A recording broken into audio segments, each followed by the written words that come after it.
کہ یوم دفاع پر پاک بحریہ میں 2 نئے جنگی بحری جہازوں کی شمولیت کی باوقار تقریب اور اس میں صدر آصف علی زرداری مہمان خصوصی ہیں جو اس وقت تقریب میں پہنچ چکے ہیں اور آپ مناظر بھی دیکھ سکتے ہیں۔ صدر آصف علی زرداری اس پروقار تقریب میں شرکت کے لیے وہاں پر پہنچ چکے ہیں۔ یوم دفاع پر پاک بحریہ میں 2 نئے جنگی بحری جہازوں کی شمولیت کی یہ پروقار تقریب ہے جس میں شرکت کے لیے صدر آصف علی زرداری اس وقت وہاں پر پہنچ چکے ہیں اور وہاں پر ان کا شاندار استقبال کیا گیا اور وہ اب اپنی نشست پر کھڑے ہیں۔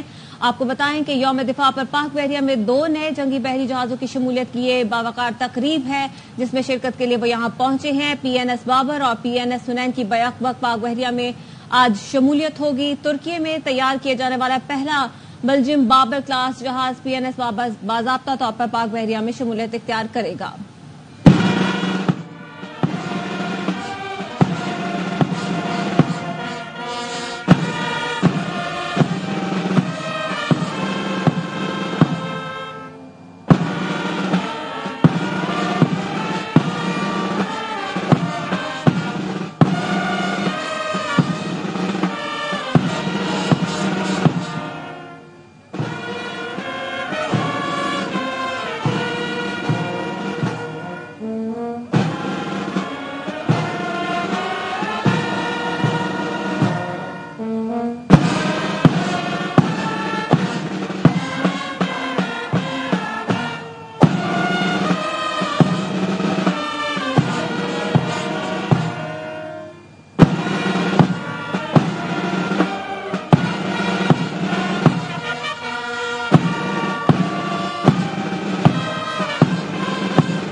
I would now request the Honorable Chief Guest, Mr. Asif Ali Zardari, President, Islamic Republic of Pakistan, to kindly address the audience.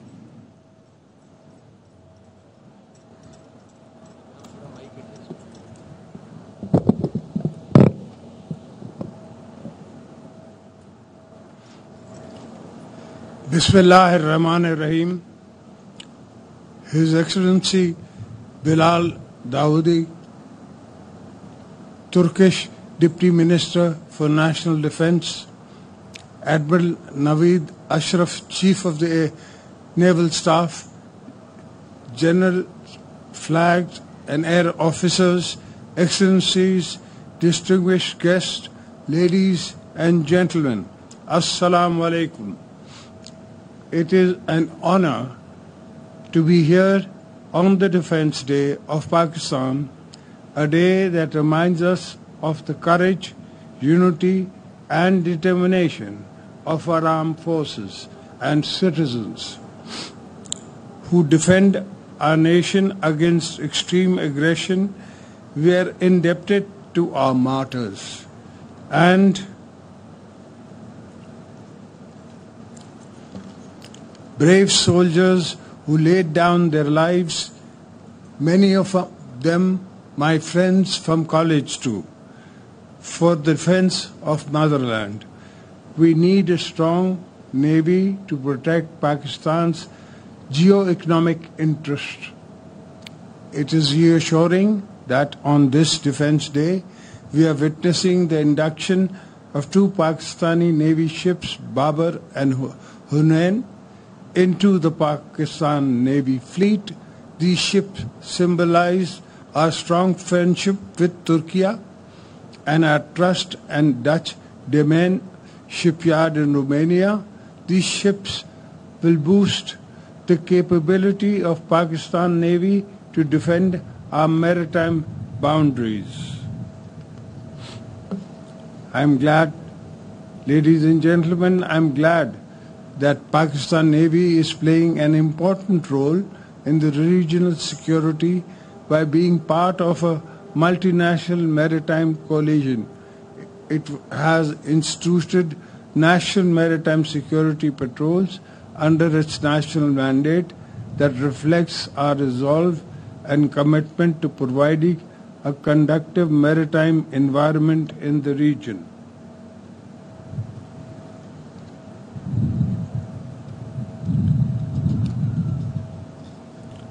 Ladies and gentlemen, I am confident that the induction of these ships into the Pakistan Navy fleet will consolidate and enable the fleet to meet the ever-growing operational responsibilities.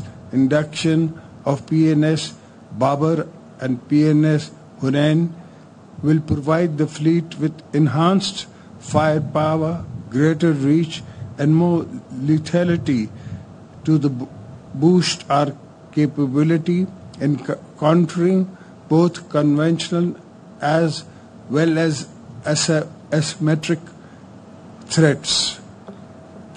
I would also like to congratulate the builders, the ship construction teams for ensuring quality products that will serve Pakistan Navy for a long time to come.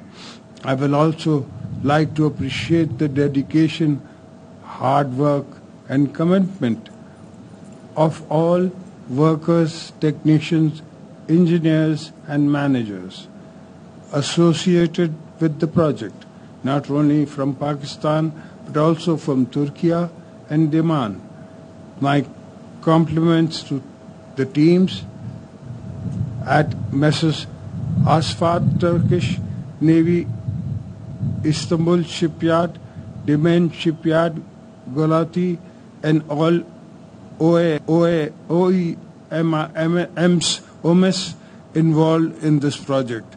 I am sure that induction of these ships will be stepping stone for more avenues of cooperation.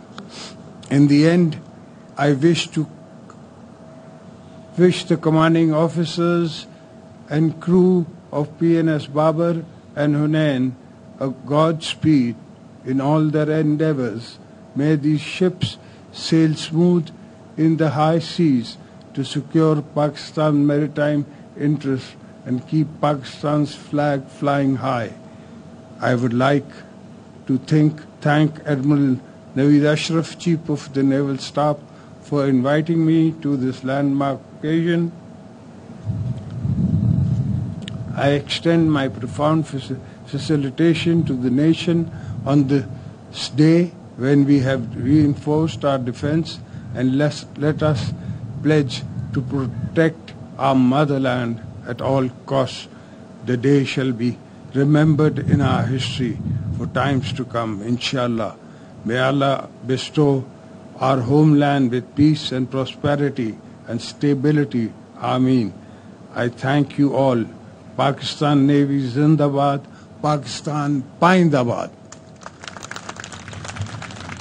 قانون نافذ کرنے والے اداروں کی کاوشوں سے آج پاکستان محفوظ ہے.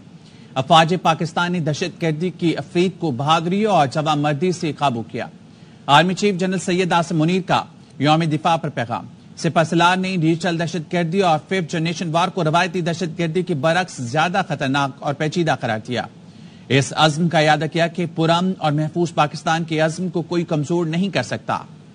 یوم دفاع پر سپہ سالار کا خصوصی پیغام. ملک دشمن قوتوں کو منہ توڑ جواب دینے کے عزم کا اظہار. Army chief general Syed Asim Munir نے کہا کہ ڈیجیٹل دہشت گردی اور 5th جنریشن جنگ نئے چیلنجز ہیں. روایتی دہشت گردی کے برعکس ڈیجیٹل دہشت گردی زیادہ خطرناک ہے. آرمی چیف نے واضح کیا کہ ملی یکجہتی کے ساتھ پرعزم رہتے ہوئے ہم ڈیجیٹل دہشت گردی کے خطرے کا بھی بخوبی مقابلہ کر رہے ہیں. قانون نافذ کرنے والے اداروں کی کاوشوں سے آج پاکستان محفوظ ہے. ریاستی اداروں اور عوام کے درمیان خلیج پیدا کرنے کی کوشش کرنے والے عناصر کو مایوسی کے سوا کچھ حاصل نہ ہوگا. افواج نے دہشت گردی کے افریت کو بہادری اور جواں مردی سے قابو کیا. یہ کامیابی کسی اور ملک کی فوج کو نہیں مل سکی. شہداء اور ان کے اہل خانہ کی حرمت کا تحفظ کرنا جانتے ہیں اور کرتے رہیں گے. آرمی چیف نے اپنے پیغام میں اتحاد کی اہمیت پر زور دیتے ہوئے کہا،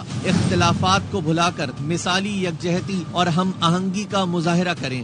جب تک ہم متحد رہیں گے دنیا کی کوئی طاقت پاکستان کو نقصان نہیں پہنچا سکتی. سپہ سالار نے اپنے پیغام میں کہا، مسلح افواج نے معرکہ ستمبر میں بے مثال جرت اور پیشہ ورانہ صلاحیتوں کا مظاہرہ کیا. وطن عزیز کے لیے اپنی جانوں کا نذرانہ دینے پر پاک فوج کے بہادر افسروں اور جوانوں کو سلام پیش کرتے ہیں. آرمی چیف کا کہنا تھا، فوج کا نصب العین ایمان، تقوی اور جہاد فی سبیل اللہ ہے. یہ نہ صرف ہمارا ترہ امتیاز ہے بلکہ دشمنوں سے نمٹنے کے لیے ہمارا بڑا ہتھیار ہے. پاک فوج دفاع وطن کے لیے پرعزم اور پیشہ ورانہ صلاحیتوں سے لیس ہے. ہمارا ہر افسر اور سپاہی ملک کی سلامتی اور تحفظ کا فرض نبھا رہا ہے. دنیا جانتی ہے کہ پاکستانی قوم اور مسلح افواج کا عزم ناقابل تسخیر ہے. ہمارے پرامن اور محفوظ پاکستان کے عزم کو کوئی کمزور نہیں کر سکتا. ہم اپنے تمام پڑوسی ممالک کے ساتھ خوشگوار تعلقات کے خواہاں ہیں. آرمی چیف نے اپنے پیغام میں مسئلہ کشمیر کے پرامن حل پر زور دیتے ہوئے کہا کہ اقوام عالم کو یہ سمجھ لینا چاہیے کہ خطے کا امن مسئلہ کشمیر کے پرامن حل سے مشروط ہے. پاکستان فلسطینیوں کے حق میں اپنی آواز بلند کرتا رہے گا. اسرائیلی جارحیت عالمی ضمیر پر سیاہ دھبا ہے.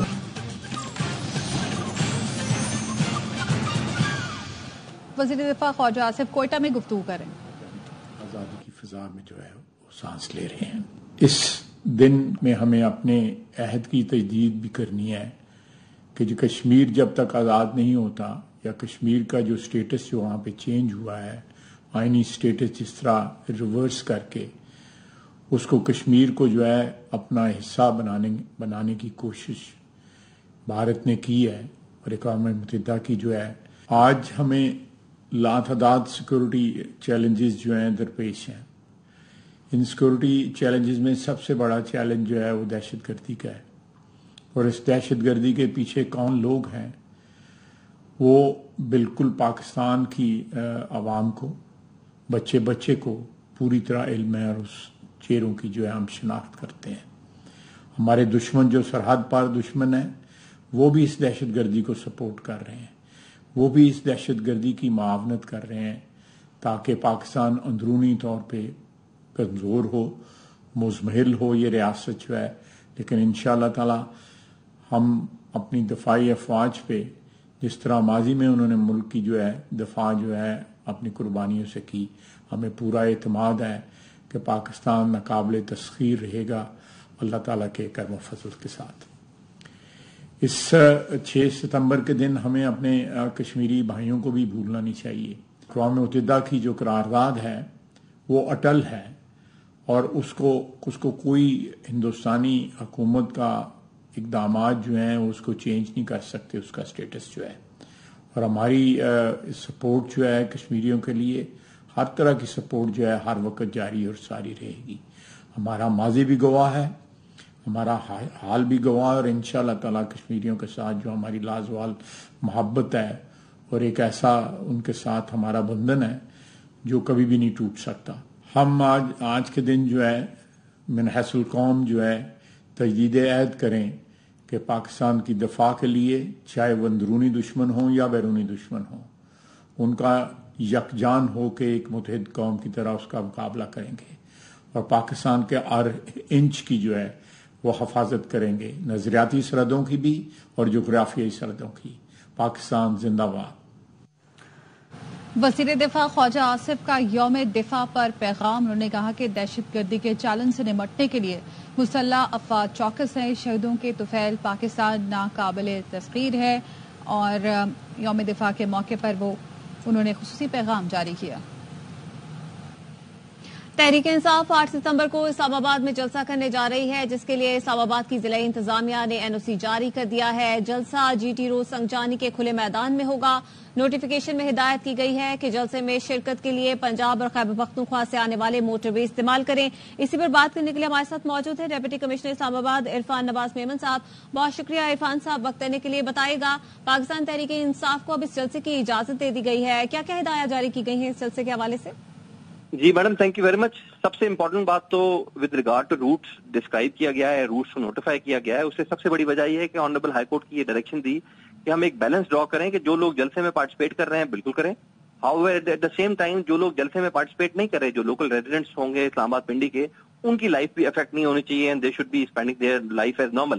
تو اس کے لیے ہم نے وہ روٹس ڈٹرمن کیے ہیں، نوٹیفائی کیے ہیں جس میں عام آدمی کو تکلیف نہ ہو جو جلسے میں نہیں جانا چاہ رہا۔ تو میں ریپیٹ کرتا ہوں، اگر ہم جلسے کی بات کریں تو سنجانی میں یہ جگہ دے دی گئی ہے، اور اس کے لیے سب سے پہلا روٹ ڈٹرمن کیا گیا ہے۔ جو لوگ KP کی سائڈ سے آئیں گے، وہ چاہے وہ ڈسٹرکٹ جو KP کی GT روڈ پہ واقع ہیں یا موٹر وے پہ واقع ہیں، یہ سارے لوگ جو ہے وہ موٹر وے M1 یوز کریں گے۔ اگر میں نیچے ڈسٹرکٹ کی بات کروں جو موٹر وے پہ نہیں ہے، تو وہ برہان انٹرچینج یا سوابی انٹرچینج یا کسی اور انٹرچینج سے موٹر وے پہ آئیں گے M1 پہ، اور ٹورڈ اسلام آباد موو کرنے کے بعد AWT انٹرچینج ہے اسلام آباد کا، AWT انٹرچینج، وہاں سے یہ نیچے اتریں گے، اور اس انٹرچینج سے اترنے کے بعد 2.5 کلومیٹر کا راستہ ہے پسوال روڈ، اور وہ سیدھا ہٹ کرے گا اس وینیو کو جو ان کو جلسے کی پرمیشن دی گئی ہے۔ نمبر 1 جی۔ نمبر 2 یہ ہے کہ جی وہ لوگ جو پنجاب کی طرف سے آئیں گے اور ان اضلاع سے آئیں گے جو پنجاب کے ضلع موٹر وے پہ واقع ہیں، سچ ایز سرگودا، حافظ آباد وغیرہ وغیرہ، وہ اگر پنجاب لاہور کی طرف سے آ رہے ہیں تو M2 یوز کریں گے، موٹر وے 2، اینڈ دین جہاں موٹر وے 2 کلمینیٹ ہوتی ہے اس کے ساتھ ہی آگے یہ AWT انٹرچینج ہے موٹر وے کا، وہیں پہ وہ اتریں گے، اور اگین جیسے میں نے پہلے کہا کہ پسوال روڈ یوز کرتے ہوئے سیدھا یہ 2.5 کلومیٹر کے بعد اس ڈائریکٹلی اس ایریا میں پہنچیں گے ایز ان جہاں پہ جلسہ گاہ کی پرمیشن ہے۔ 2 چیزیں۔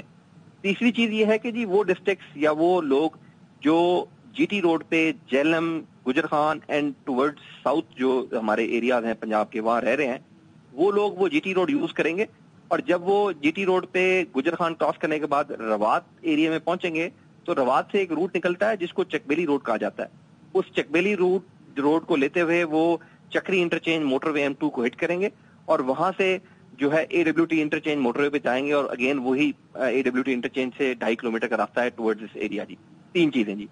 چوتھی چیز یہ ہے کہ جی جو اسلام آباد کے رہنے والے لوگ ہیں ان کے لیے ہم نے ایک روٹ نوٹیفائی کیا ہے کہ وہ جو ہمارا نیو ماگلا ایونیو بنا ہے جس کو ایران ایونیو بھی کہا جاتا ہے، صرف وہ الاؤ کیا گیا ہے تاکہ باقی لوگوں کی لائف ڈسٹرب نہ ہو، اسی روٹ سے جائیں اور اسی روٹ سے آئیں، کیونکہ یہ جلسہ گاہ جو ہے یہ اس ایگزیکٹلی جو ہے وہ ایران ایونیو یا نیو ماگلا ایونیو کے بالکل کارنر پہ ہے جہاں وہ ختم ہوتا ہے۔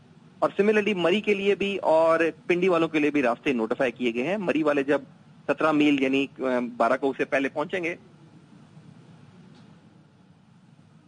جی اچھا، عرفان میمن صاحب اس حوالے سے ہمیں بتا رہے تھے کہ کیا کیا پلان دیا گیا ہے ضلعی انتظامیہ کی جانب سے، اور جلسے کے دوران کاروبار یا سڑک بلاک نہیں ہوگی، اور جلسہ شام 4 بجے شروع ہو کر 7 بجے ختم ہو جائے گا۔ توشہ خانہ 2 ریفرنس میں بانی PTR اور بشرا بی بی کی ضمانت بعد از گرفتاری کی درخواستوں پر سماعت پیر تک ملتوی کر دی گئی ہے۔ فاروق اعجاز ہمارے ساتھ موجود ہیں، ان سے مزید جانیں گے، اپڈیٹ کیجیے گا۔ جی بالکل، توشہ خانہ 2 ریفرنس میں بانی PTI اور بشرا بی بی کی ضمانت بعد از گرفتاری کی درخواستوں پر سماعت ہوئی ہے۔ احتساب عدالت کے جج ناصر جاوید رانا نے اڈیالہ جیل میں ضمانت بعد از گرفتاری کی درخواستوں پر سماعت کی ہے۔ بانی PTI اور بشرا بی بی کو بھی کمرہ عدالت میں پیش کیا گیا۔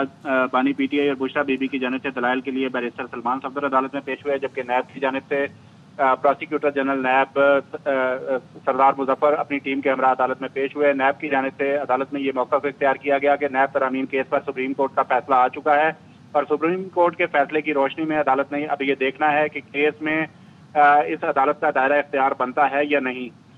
نیب اور بانی پی ٹی آئی کے وکلا کے دلائل کے بعد عدالت نے بانی پی ٹی آئی اور بشرا بی بی کی ضمانت بعد از گرفتاری کی درخواستوں پر سماعت اب پیر تک کے لیے ملتوی کر دی ہے۔ جی ٹھیک ہے، بہت شکریہ آپ کا۔ خبر یہ کہ لاہور ہائی کورٹ نے chairman NADRA lieutenant general Munir افسر کی تعیناتی کالعدم قرار دے دی ہے۔ عابد خان آگاہ کریں گے، بتائیے عابد۔ جی لاہور ہائی کورٹ کے جسٹس عاصم حفیظ نے شہری خاتون اشبا کامران کی درخواست پر محفوظ فیصلہ سنا دی اور عدالت نے chairman NADRA lieutenant general Munir افسر کی جو تعیناتی ہے اسے کالعدم قرار دی اور عدالت نے خاتون کی درخواست جو ہے وہ منظور کر لی ہے۔ عدالت نے فریقین کے وکلا کے دلائل سننے کے بعد اپنا فیصلہ محفوظ کیا تھا جو عدالت نے آج اناؤنس کر دیا ہے۔ درخواست گزار کی جانب سے چیئرمین نادرا کی تعیناتی کو جاری کیا گیا تھا جس میں یہ موقف اختیار کیا گیا تھا کہ جو نگران حکومت تھی اس نے چیئرمین نادرا کا تقرر کیا، جبکہ نگران حکومت کے پاس اختیار نہیں کہ وہ مستقل نوعیت کی کوئی بھی جو ہے وہ تعیناتی کر سکے، اس لیے عدالت اس تعیناتی کو کالعدم قرار دے۔ اس پر عدالت نے فیصلہ محفوظ آج اناؤنس کر دیا ہے اور عدالت نے جنرل منیر افسر کی جو تعیناتی ہے اسے کالعدم قرار دے دیا ہے۔ شکریہ عابد۔ اسلام آباد ہائی کورٹ نے بانی پی ٹی آئی کے وکلا کو ٹرائل کے لیے اڈیالہ جیل داخلے سے روکنے کے خلاف درخواست 3 وکلا پر مشتمل کمیشن قائم کرتے ہوئے نمٹا دی۔ سماعت کے دوران سپرنٹینڈنٹ اڈیالہ جیل نے بتایا کہ وکلا کو بغیر رکاوٹ باعث طریقے سے داخلے کی اجازت دی جاتی ہے۔ جن وکلا کا وکالت نامہ ہے ان کو چائے بھی پیش کی جاتی ہے۔ جسٹس سردار اعجاز اسحاق خان نے ریمارکس دیے، کیا بانی پی ٹی آئی کوئی دہشت گرد ہیں کہ اتنی سیکیورٹی میں ٹرائل کرنا ہے؟ ملزم کو وکلا سے ملاقات کی اجازت لازم ہے۔ اجازت نہ دینا براہ راست توہین عدالت ہے۔ قیدی وکیل سے کیا گفتگو کرتا ہے یہ سننے کے لیے اہلکار کھڑا نہیں کیا جا سکتا۔ پروسیکیوٹر نیب نے کہا کہ وکیل فیصل چودھری نے گزشتہ روز وکالت نامہ ٹرائل کورٹ میں جمع کرایا۔ نیب لازم فریق تھا لیکن نیب کو اس کیس میں فریق نہیں بنایا گیا، جس پر عدالت نے کہا کہ یہ درخواست گزار اور جیل حکام کے درمیان کا معاملہ ہے، پروسیکیوشن کا تعلق نہیں۔ سب کو پتا ہے ہو کیا رہا ہے، اس میں جیل انتظامیہ کا کوئی کردار نہیں۔ پروسیکیوٹر جنرل نے کہا کہ ہم بیان حلفی دیتے ہیں کہ آئندہ ایسی کوئی شکایت نہیں ہوگی۔ 9 مئی پر جوڈیشل کمیشن کے لیے کے پی حکومت نے chief justice Peshawar high court کو دوبارہ خط لکھ دیا ہے۔ عثمان علی سے مزید جانیں گے۔ عثمان، بتائے گا اس خط سے متعلق۔ دیکھیے 9 مئی واقعات کے جوڈیشل انکوائری کے لیے صوبائی حکومت نے chief justice Peshawar high court کو دوبارہ جو ہے وہ خط لکھ دیا ہے اور اس خط میں یہ استدعا کی گئی ہے کہ chief justice Peshawar high court 9 مئی واقعات کی جوڈیشل انکوائری کے لیے پشاور ہائی کورٹ کا جج جو ہے وہ مقرر کر دے۔ ذرائع کا یہ کہنا ہے کہ اس خط میں یہ بھی استدعا کی گئی ہے کہ پشاور ہائی کورٹ کے چیف جسٹس جو ہے وہ حاضر سروس جج ہو یا کوئی ریٹائرڈ جج ہو پشاور ہائی کورٹ کا، تو ان کو جوڈیشل کمیشن جو ہے اس کے لیے مقرر کر دے تاکہ وہ انکوائری کرا دے کہ مئی کو جو واقعات ہوئے تھے اس کے ملزمان ہیں ان سب کی نشاندہی جو ہے وہ ہو سکے۔ اس سے پہلے بھی صوبائی حکومت نے chief justice Peshawar high court کو خط لکھا تھا لیکن وہ خط وکیل جنرل کی جانب سے لکھا گیا تھا جس کو ٹھیک ہے عثمان، شکریہ آپ کا۔ کراچی سے گمشدہ افراد کی بازیابی کے لیے سندھ ہائی کورٹ میں سماعت ہوئی۔ عدالت نے استفسار کیا کہ اب تک شہریوں کی بازیابی کے لیے کیا کارروائی کی گئی، جس پر تفتیشی افسر نے بتایا جے آئی ٹی اور صوبائی ٹاسک فورس کے متعدد اجلاس کیے گئے ہیں۔ اداروں اور حراستی مراکز کو بھی خطوط ارسال کیے گئے ہیں۔ مقدمہ مدعی کی جانب سے تعاون نہیں کیا جا رہا۔ شہری نیاز احمد اور علی احمد جیکسن پولیس اسٹیشن کے حدود سے لاپتہ ہیں۔ سائٹ سپر ہائی وے سے لاپتہ شہری محمد سراج پولیس کو مطلوب تھا، وہ بازیاب ہو کر گھر واپس آ گیا ہے۔ رپورٹ عدالت میں پیش کر دی گئی۔ عدالت نے دیگر شہریوں کی بازیابی کے لیے مؤثر اقدامات کرنے، جے آئی ٹیز اور صوبائی ٹاسک فورس کے اجلاس کرنے کی ہدایت کی۔ عدالت نے تفتیشی افسران سے پیش رفت رپورٹ طلب کرتے ہوئے سماعت 4 ہفتے کے لیے ملتوی کر دی۔ نیب ترمیم بحالی کے بعد بانی پی ٹی آئی کے خلاف توشہ خانہ کیس 2 اور القادر ٹرسٹ کیس نہیں چل سکتے۔ بیرسٹر گوہر کہتے ہیں القادر ٹرسٹ کیس میں کابینہ کا فیصلہ تھا جس پر نیب کارروائی نہیں کر سکتا۔ یہ کیس اختیارات کے غلط استعمال پر بنایا گیا تھا۔ یہ کیسز اب نیب کے دائرہ اختیار سے باہر ہیں۔ خان صاحب سے اس وقت پوچھا تھا کہ آپ اس ترامیم کے کیوں خلاف ہے، اگر یہ الاؤ ہو جائے تو آپ کو فائدہ ہوگا۔ خان صاحب نے اس وقت یہی کہا تھا کہ میں نہیں پرسنل بینیفٹ چاہتا، میں چاہتا ہوں کہ پورے قوم کا فائدہ ہو۔ جہاں تک خان صاحب کا توشہ خانہ 2 کا تعلق ہے، اس میں تقریباً 3.5-4 کروڑ کا گین گورنمنٹ نے لکھا تھا، اس لیے اب وہ نیب کے دائرے اختیار سے باہر ہے، وہ نہیں چل سکتا۔ اگر کیبنٹ نے ایک فیصلہ کیا تو نیب اس پہ کارروائی نہیں کر سکتی۔ یہ بھی فیصلہ جو ہے القادر والا، یہ بھی کیبنٹ کا تھا، یہ نہیں چل سکتا۔ یہ کیس خان صاحب کے خلاف مس یوز آف اتھارٹی پہ بنا تھا۔